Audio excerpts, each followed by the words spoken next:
Filipos 3:17-20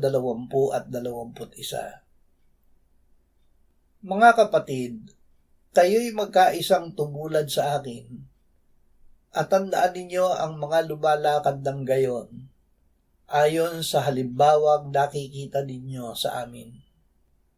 Sapagkat ang ating pagkamamamayan ay nasa langit, mula roon ay hinihintay naman natin ang tagapagligtas, ang Panginoong Hesukristo, na siyang magbabago ng ating hamak na katawan upang maging katulad ng katawan ng kanyang kaluwalhatian ayon sa kapangyarihan na kumikilos sa kanya upang maipailalim sa kanyang sarili ang lahat ng mga bagay.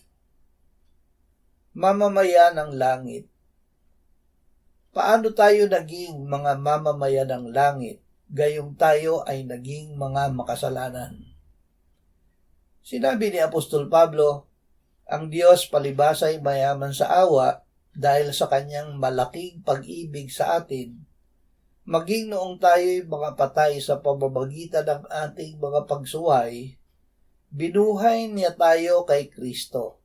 Sa pamamagitan ng biyaya kayo'y naligtas, at tayo'y muling binuhay na kasama niya, at pinaupong kasama niya sa sangkalangitan kay Kristo Jesus, upang kanyang maipakita sa mga panahong darating ang di masukat na kayamanan ng kanyang biyaya sa kagandahang loob sa atin sa pamamagitan ni Kristo Jesus.